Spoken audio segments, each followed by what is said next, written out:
This is the Sri Lanka Broadcasting Corporation.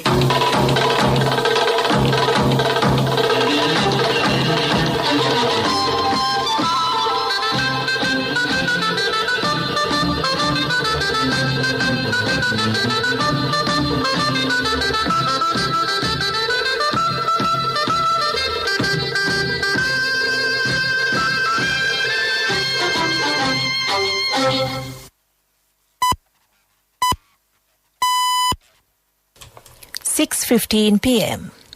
This is the Sri Lanka Broadcasting Corporation. The news edited by Romesh Piris and read by Geethanjali Ramanayaka. The headlines.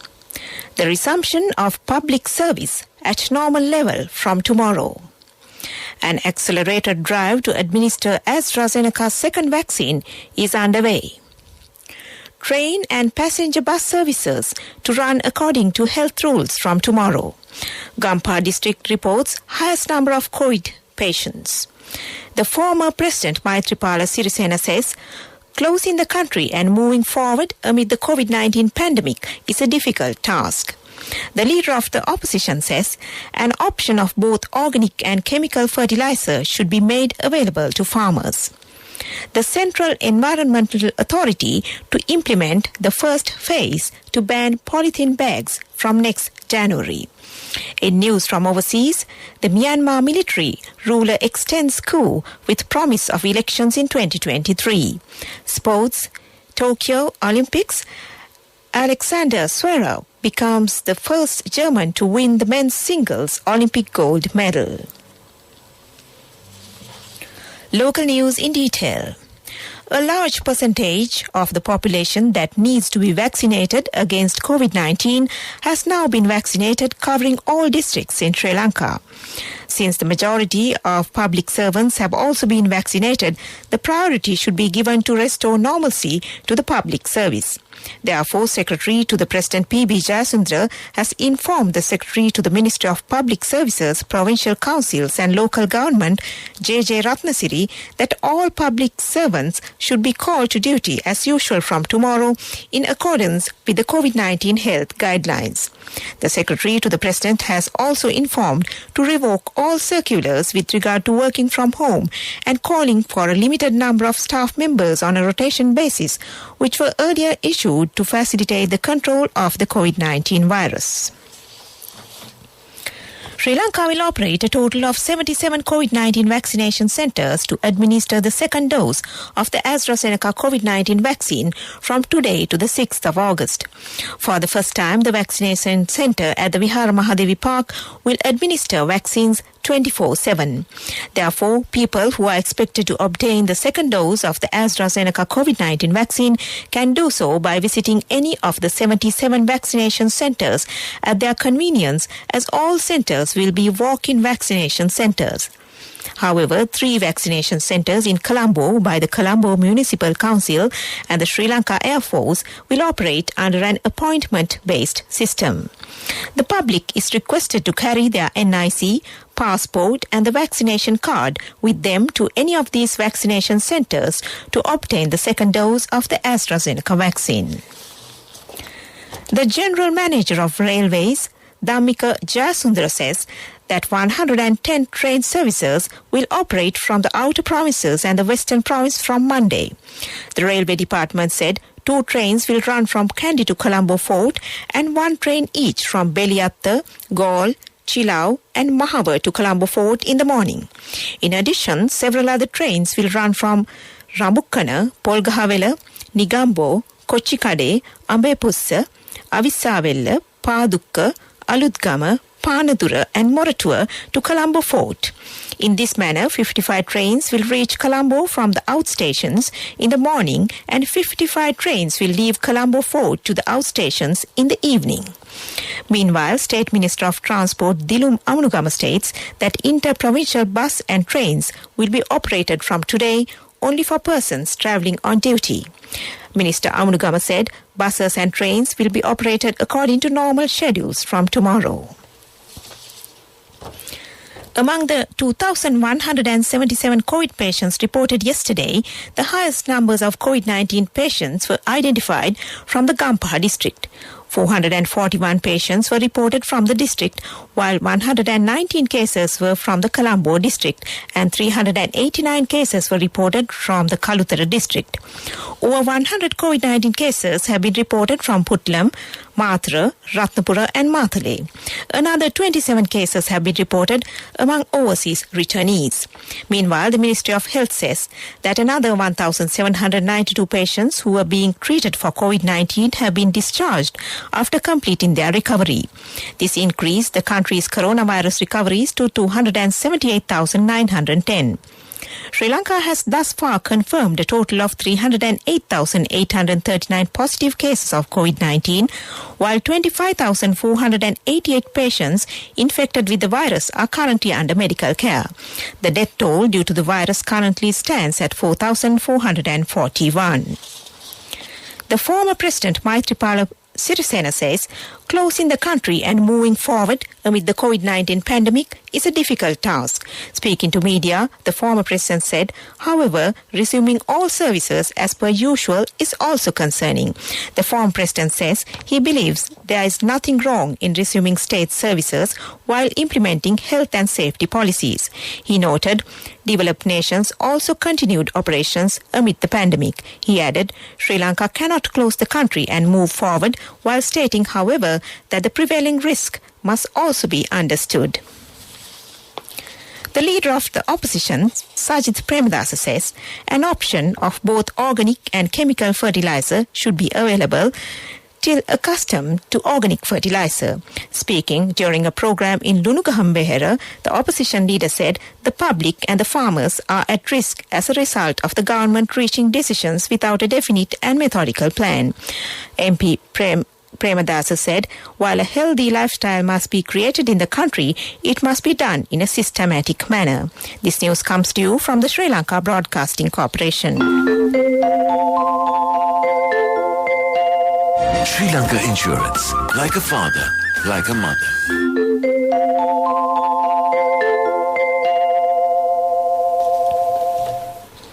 The petroleum bill to expedite petroleum production in Sri Lanka is due to be presented to Parliament on the 17th of August and the Consultative Committee on the 18th of August. The Ministry of Energy said the bill would then be passed in Parliament in early September. The purpose of the bill is to establish the Petroleum Development Authority in Sri Lanka to formulate a national policy on the petroleum industry and to maximize the economic value of petroleum resources through modern exploration, development, production and management practices. The Environment Minister Mahinda Amaraveera stated that the government as well as the public suffered a loss of over 2,000 million rupees due to several areas in Colombo being inundated during rains. The minister made this observation while inspecting the Colombo St. Sebastian Canal Gate and the pumping station under the Colombo Metropolitan Development Project for flood control in the Colombo area this morning. This project was initiated during the tenure of present President Gotabaya Rajapaksa as the Defence Secretary to control the flood situation during rainy seasons in areas such as Nagala Ganga Street, Todalanga and Kolonnawa in Colombo. A special operation carried out by the Navy in the seas of the Tondamanaru to Mamune in Jaffna yesterday led to the seizure of about 109 kilograms and 150 grams of Kerala cannabis along with 2 suspects and a dinghy used for the racket. Sri Lankan Navy has been conducting regular operations in the island waters to ward off illegal activities, including the smuggling of drugs by sea. Meanwhile, Commander of the Navy, Vice Admiral Nishantha Ulugetana, who is on a visit to the Northern Naval Command, together with Commander Northern Naval Area, Rear Admiral Priyantha Pereira, shared a moment with those naval personnel engaged in this operation and thanked them for their efforts. That ends local news. The largest bonus declared in the history of the Sri Lankan insurance industry.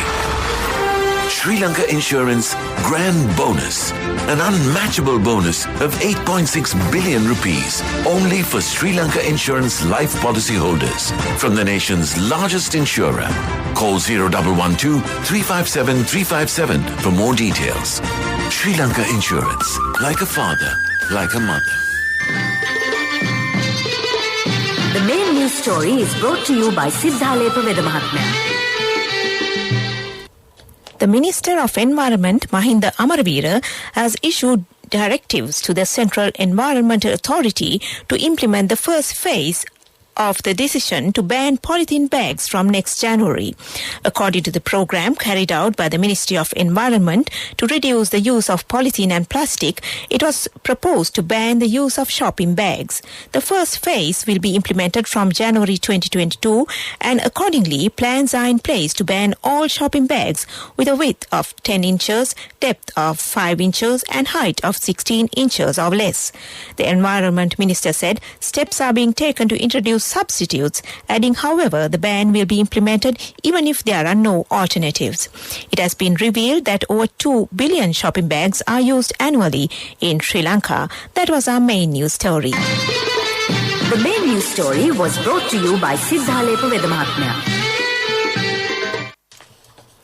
In Watchlight this evening, the police have launched an operation to crack down on child pornography. The police spokesman, the Senior Deputy Inspector Ajit Rohana, said that the operation has been launched by the Police Women's and Children's Bureau.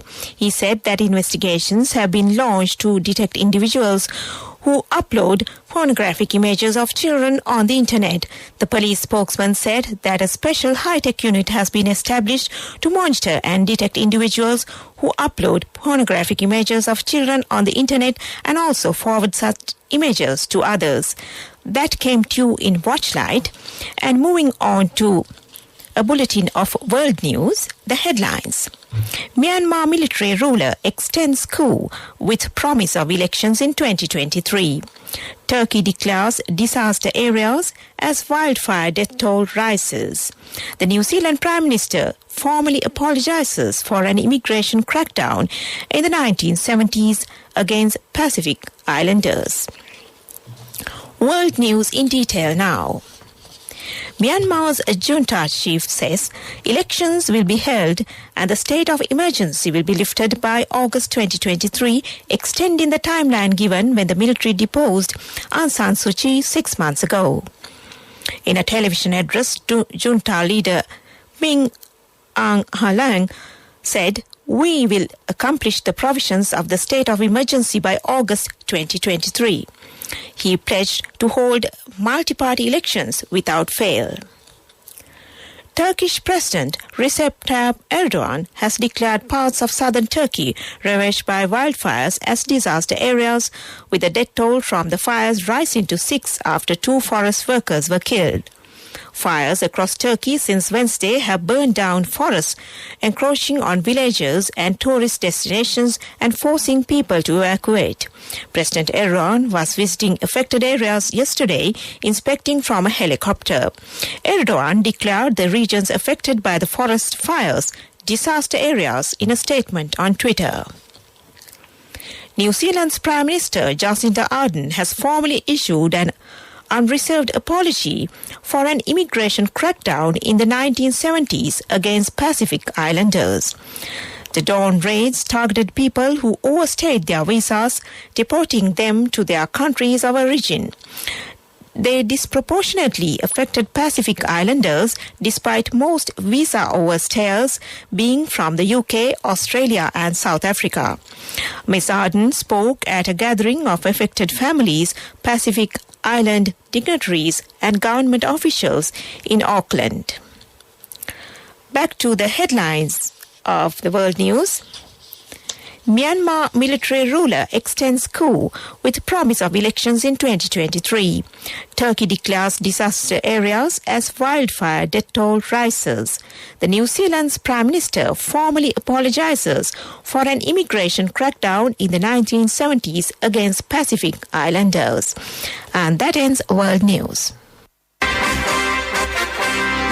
Development News is brought to you by Quality matters than price. So as an engineer, I recommend Melba RB500. It's made with virgin billets using the latest technology. Melba RB500, #1 in Sri Lanka. Truly Sri Lankan.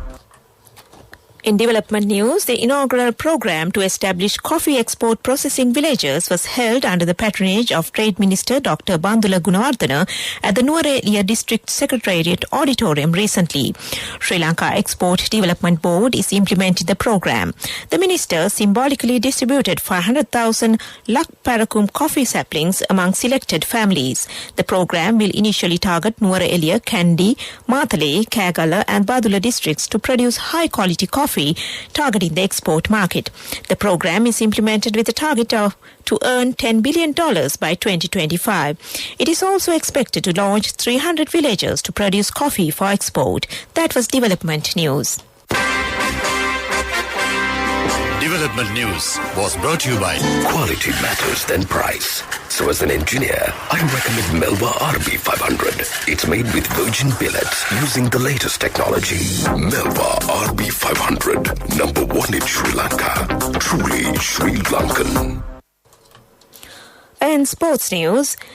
Tokyo 2020 Olympic news, Alexander Sevrov became the first German to win the men's singles Olympic gold medal as he beat Karen Khachanov in a straight set at Tokyo 2020. The fourth seed played some stunning tennis to beat his opponent from the Russian Olympic Committee 6-1, 6-3. Great Britain won a record 8th swimming medal at Tokyo 2020 as Duncan Scott's silver in the men's 4x100-meter medley relay set a new landmark for medals won by Britain at a single game. New Zealand's Valerie Adams became the first woman to win medals at 4 Olympics in a single field event after claiming bronze in the women's shot put. The 36-year-old was Olympic champion in 2008 and 2012 and won silver in 2016. Meanwhile, American Xander Schauffele clinched the Olympic men's golf gold medal on a nail-biting final day that ended with a 7-way playoff for the bronze medal. That was sports news. Contributory deposit of 1,000 rupees from NSB when your child enters grade 1. Open a Hapan Children's Service account for your kid today. Higher interest. Conditions apply. Business news. Sponsored by National Savings Bank. The safest place for your money. A Sri Lankan Airlines flight from Moscow to Katunayake arrived at the airport this morning, resuming direct flights between Sri Lanka and Russia, which had stopped 6 years ago. The A330-300 Airbus was used for the flight with a seating capacity of 297. Accordingly, the Sri Lankan Airlines flight will depart to Moscow, Russia at 10:20 p.m. every Friday and return to the Katunayake airport at 6:10 a.m. on Sunday. That was business news. Business news. Sponsored by National Savings Bank. The safest place for your money. Contributory deposit of 1,000 rupees from NSB when your child enters grade 1. Open a Hapan Children's Service account for your kid today. Higher interest. Conditions apply. Economic news, courtesy of... Saving money isn't easy when you have responsibility. That's why we promise to give you the best returns and guarantee on your investment. LOLC Finance Fixed Deposits. Maximize your savings. LOLC Finance PLC, incorporated on the 13th of December 2001, is rated SLA stable by Ikra Lanka Limited and is licensed by the Monetary Board of the Central Bank of Sri Lanka under the Finance Business Act number 42 of 2011. The Indonesian ambassador to Sri Lanka has stated that the possibility of supplying refined fuel to Sri Lanka under a concessionary system is being explored. This was during a discussion held with the Finance Minister Basil Rajapaksa. Ambassadors of 6 other countries, including Japan, were present at the discussion. The Japanese ambassador said that he would continue to support technical, financial, investment and non-credit grants for development projects in Sri Lanka. The Dutch ambassador to Sri Lanka has stated that she will support Sri Lanka in the field of seed research and livestock development. That was economic news. I bought my daughter a laptop for her work by managing my finances. Whatever the expenses may be, I can't afford to miss out on life's special moments like her birthday or our anniversary. So you need to invest to make your family's future flourish. Saving money isn't easy when you have responsibilities. That's why we promise to give you the best returns on your investment. LOLC Finance Fixed Deposits. Maximize your savings. LOLC Finance PLC, incorporated on the 13th of December 2001, is rated SLA stable by ICRA Lanka Limited and is licensed by the Monetary Board of the Central Bank of Sri Lanka under the Finance Business Act number 42 of 2011.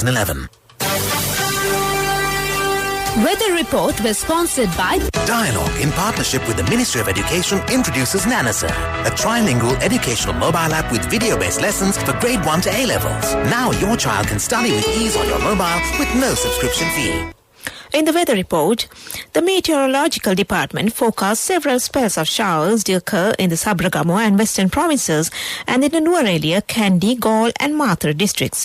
Meanwhile, the Met Department predicts showers or thunder showers to occur at a few places in the Uva province and in the Ampara and Batticaloa districts during the evening or at night.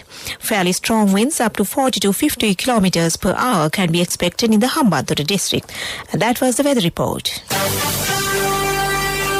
Weather report was sponsored by Dialogue, in partnership with the Ministry of Education, introduces Nanasa, a trilingual educational mobile app with video-based lessons for grade 1 to A-levels. Now your child can study with ease on your mobile with no subscription fee. Back to the headlines. The resumption of public service at normal level from tomorrow. An accelerated drive to administer AstraZeneca's second vaccine is underway.